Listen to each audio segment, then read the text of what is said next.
고린도후서 5장 11절부터 7장 16절까지는 화목하게 하는 직무로서의 사도직에 대한 바울의 논증을 기록하고 있습니다.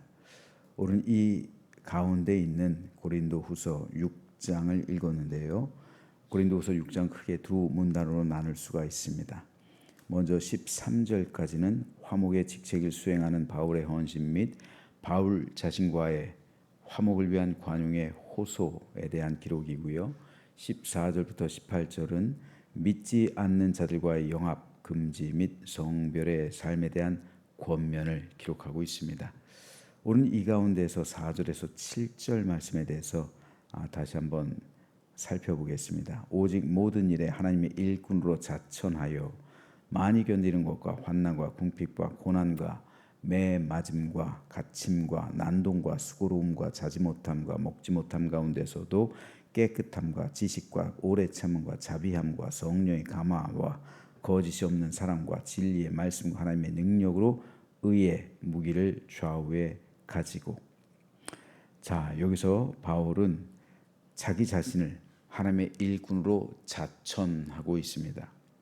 자천이란 자기 스스로를 추천한다는 거예요. 스스로 추천한다는 겁니다. 즉 고린도 교회에 들어온 거짓 교사들이 예루살렘 교회에서 받아온 누군가의 추천장으로 자신을 과시해서 자신이야말로 교회의 일꾼이다, 교회의 리더의 자격이 있다라고 말할 때 바울은 그들과는 다른 방법으로 바울 자신의 추천장을 고린도 교회 성도들에게 제시하고 있습니다. 고린도후서 5장까지 바울이 제시했던 추천장은 두 가지였습니다. 이에 대해서는 이미 말씀을 드렸죠. 첫째는 고린도 교회 성도들과 그들에게 행한 사역, 바울의 사역이 자신의 추천장이었습니다. 둘째는 하나님 앞에서 바울 자신의 양심이 고린도 교회와 성도를 향한 추천장이었습니다. 그런데 바울은 이 두 가지 추천장 이외에 마지막으로 오늘 우리가 읽은 고린도후서 6장에서 바울 자신에게 있는 세 번째 추천장을 그들에게 말해주고 있습니다. 그것은 바로 바울이 복음을 위해 겪어야만 했던 고난의 흔적들입니다. 만일 거짓 교사들과 고린도 교회 일부 교인들이 주장하는 대로 바울이 사도가 아니라면 그는 결코 복음 때문에 고난받을 일은 없었을 겁니다. 하지만 바울은 유대인들도 아니고 이방인들에게 하나님의 구원 복음을 전하기 위해서 수많은 고난을 당해야만 했습니다. 그 이방인들 가운데 고린도 교회와 성도들이 있는 거예요. 즉 바울은 고린도 교회와 성도를 포함한 이방인들에게 복음을 전하기 위해서 어떤 고난을 당했는지를 4절과 5절에서 이렇게 나열하고 있습니다. 바울이 당한 외적 고난들입니다. 많이 견디는 것, 즉 인내입니다. 고난을 당해서 인내함으로 많이 고초를 겪었다는 거예요. 환난, 궁핍, 고난, 매맞음, 갇힘, 난동, 수고로움, 자지 못함, 먹지 못함. 복음으로 인해서 이렇게 바울은 복음을 전하기 위해서 10가지 종류의 고난과 고통을 견뎌내야만 했습니다. 이에 바울은 다시 한번 자신이 복음으로 인해서 얼마나 고통을 당했는지를 고린도후서 11장에서 다시 한번 구체적으로 이렇게 밝히고 있어요. 내가 수고를 넘치도록 하고 옥에 갇히기도 더 많이 하고 매도 수없이 맞고 여러 번 죽을 뻔하였으니 유대인들에게 40에서 하나 감한 매를 5번 맞았고 3번 태장으로 맞고 돌로 맞고 3번 파선하고 일주야를 깊은 바다에서 지냈으며 여러 번 여행하면서 강의 위험과 강도의 위험과 동족의 위험과 이방인의 위험과 신의 위험과 광야의 위험과 바다의 위험과 거짓 형제 중에 위험을 당하고 또 수고하며 애쓰고 여러 번 자지 못하고 줄이며 목마르고 여러 번 굶고 춥고 헐벗었노라. 이것은 자랑을 하려는 것이 아니라 복음을 향한 바울의 헌신과 수고가 바울의 추천장임을 밝히는 거예요. 이것은 추천장이라는, 이 고난의 흔적이 바로 내가 나의 사도됨을 증명해 주는 여러분을 향한 나의 사역이 진실하다는 것을 말해주는 추천장이라는 겁니다. 그런데 이 추천장 문제는 비단 고린도 교회에서만 있었던 것이 아니에요. 갈라디아 교회에서도 있었습니다. 이 문제는 사실 바울이 개척하는 교회들마다 따라다니던 문제들이었어요. 그래서 바울은 이 문제에 대해서 한마디로 이렇게 말합니다. 이후로는 누구든지 나를 괴롭게 하지 말라. 내가 내 몸에 예수의 흔적을 지니고 있노라. 즉 바울 몸에 가지고 있었던 복음으로 인한 고난의 상처들이 바로 예수의 십자가를 지고 가는 흔적이라는 거예요. 이 흔적이 나의 추천장이라는 거예요. 흔적이란 단어는요, 헬라어로 스티그마입니다. 그리고 복수형으로는 스티그마타예요. 흔적들, 고난의 흔적들. 근데 바울의 몸에 이 고난의 흔적들이 있다는 거예요. 돌로 맞아 죽을 뻔했던 흔적, 그리고 복음 때문에 매 맞은 흔적, 상처받은 흔적들, 그 흔적들이 내 몸에 있다는 거예요. 바로 이것이 내가 사도임을 증거해주는 추천장이라는 거예요. 그러므로 이후로는 이 문제들로 인해서 더 이상 나를 괴롭게 하지 말라는 겁니다. 그러므로 바울이 최종적으로 제시하고 있는 추천장은 바로 바울 자신의 몸에 있었던 예수의 흔적이에요. 흔적들. 거짓 교사들에게는 이 고난의 흔적들이 없었습니다. 사람에게 추천장 받는 것 중요하죠. 하지만 그 삶에 예수의 흔적이 없다면, 그 몸에 고난의 흔적이 없다면 그 추천장은 아무것도 아닙니다. 그러므로 예수의 흔적이야말로 바울의 사도됨의 증거요, 그 어느 것보다 확실한 추천장이었습니다. 바울에게는 복음으로 인해 당했던 10가지의 고난의 흔적이 그 몸에 새겨져 있었습니다. 그런데 예수의 흔적은 이 외적인 몸에 새겨져 있는 것만을 의미하지 않습니다. 예수 그리스도의 흔적은 바로 바울의 마음에도 새겨져 있었어요. 그래서 바울은 이렇게 말합니다. 오늘 본문 6절 7절 깨끗함, 지식, 오래 참음, 자비함, 성령의 감화, 거짓이 없는 사랑, 진리의 말씀, 하나님의 능력, 예수의 흔적을 그 심령에 가지고 있다면 이 8가지 덕목이 마음에 새겨집니다.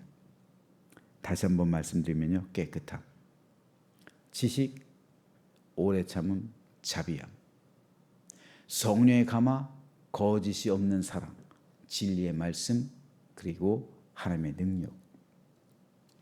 그리스도 예수의 사람은, 예수의 흔적을 가지고 있는 사람은 그 마음에 이 8가지가 새겨지는데요, 앞에 있는 4가지 도덕적인 거예요. 뒤에 있는 4가지는 신앙적이고 영적인 겁니다.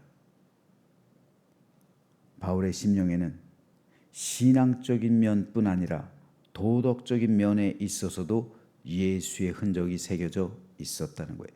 즉 예수의 흔적이 마음에 새겨지면 신앙적으로도 탁월하지만 도덕적으로도 윤리적으로도 탁월하게 된다는 거예요. 당시 거짓 교사들, 많은 사람들이 영지주의자들이죠. 영적으로는 탁월할 수 있어요. 근데 도덕적으로, 윤리적으로 탁월하지 않았단 말이에요. 문제가 있었단 말입니다. 성적으로, 또 재정적으로, 여러 가지 면으로 인격적으로 문제가 있었다는 거예요. 신앙과 윤리가 조화롭지 않았단 말이에요. 이것은 예수의 흔적이 아니에요. 온전한 예수의 흔적이 아닙니다. 믿음과 도덕이 분리된 것이 아니라 믿음과 도덕은 함께 가는 거예요. 10계명도 1계명에서 4계명은 신앙적인 거죠. 하지만 5계명에서 10계명은 도덕적인 거예요.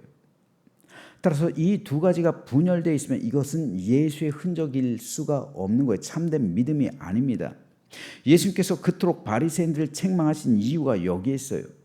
이들의 믿음이 위선적이었던 이유는 신앙과 도덕이 분리돼 있었기 때문입니다. 이건 위선이요, 거짓된 믿음입니다. 이건 예수의 흔적이 아니에요.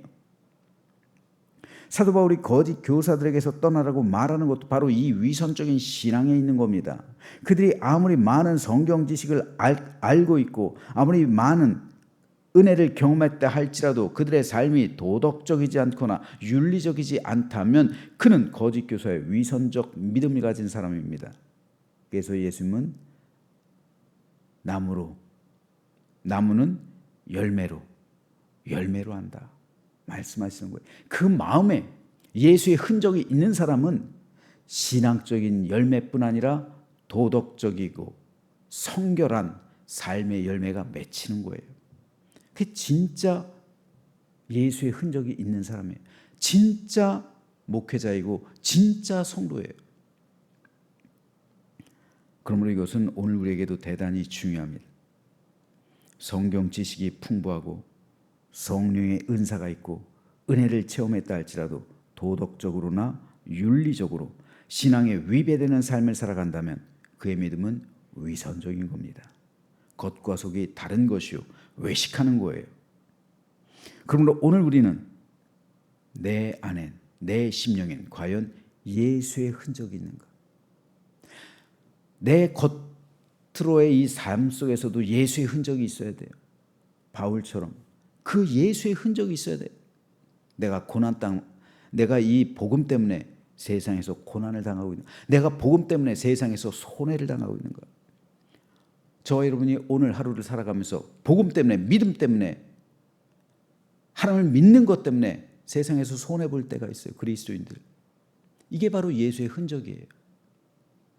내가 복음 때문에, 예수를 믿는 그 믿음 때문에 세상에서 손해를 본다면, 재정적으로나 아니면 인격적으로나 여러 가지 면에서 겉과 속, 내면과 외적인 것, 모든 것에서 그렇게 고통을 당하게 된다면 그게 예수의 흔적이 새겨지는 거예요. 그렇다면 우리의 삶은 일치하는 겁니다. 존 스토트 박사가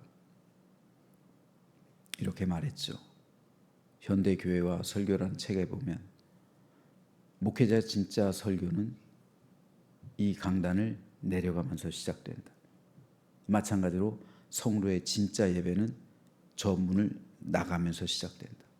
굉장히 중요한 말입니다. 이 믿음, 예수의 흔적, 그것이 내 삶과 내 외적인 것과 내 내면적인 것에 새겨지지 않는다면, 예수의 흔적이 보이지 않는다면 진정한 그리스도인일 수 없는 것이고 참된 목회자일 수 없는 거예요. 주님께서 보시는 게 그겁니다. 예수의 흔적. 과연 내 심령 가운데, 내 삶에는 예수의 흔적이 보이고 있는가? 그 흔적이 보이고 있는가? 이걸 우리는 바라봐야 합니다. 하나님께서 보시는 것이 바로 이거, 예수의 흔적. 요즘 전도가 안 된다는 말이 있습니다. 아니에요. 전도가 안 되는 게 아니라 세상 사람들이 먼저 예수의 흔적을 바라보는 거예요. 세상 사람들이 먼저 알아본다니까요. 내가 예수의 흔적이 있는 사람인지 없는 사람인지. 예수님을 가장 먼저 알아본 존재는 귀신들이에요.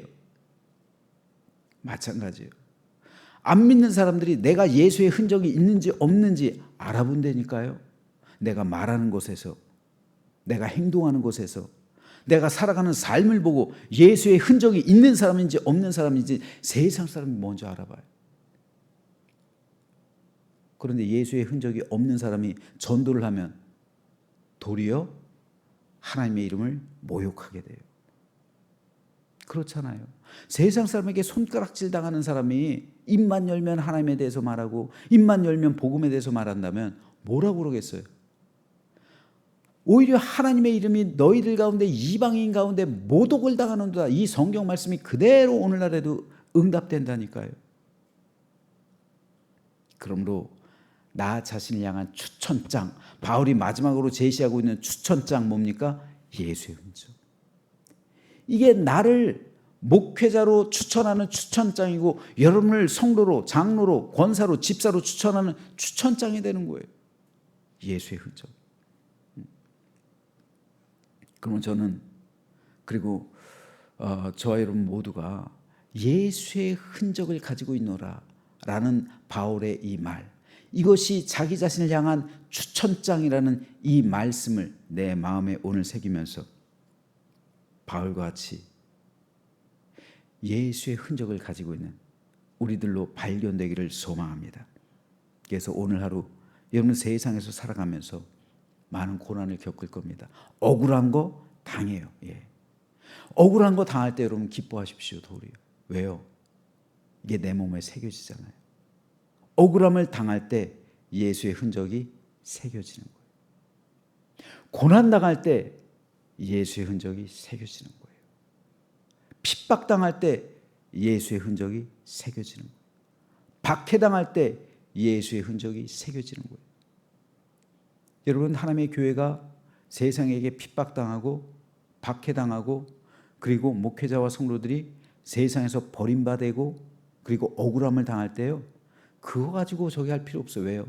그 순간 예수의 흔적이 내 심령 가운데, 우리 교회들 가운데 새겨지는 거예요. 이게 바로 우리의 추천장입니다.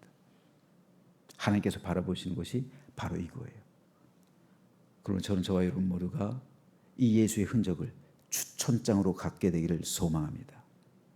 그래서 오늘 하루 내 믿음에 대한 추천장을 아로새기는 믿음의 삶을 살아가서 하나님께 인정받는, 이것이 우리에게 상급이 되는 아름답고 복된 믿음 되시기를 주님의 이름으로 축원합니다.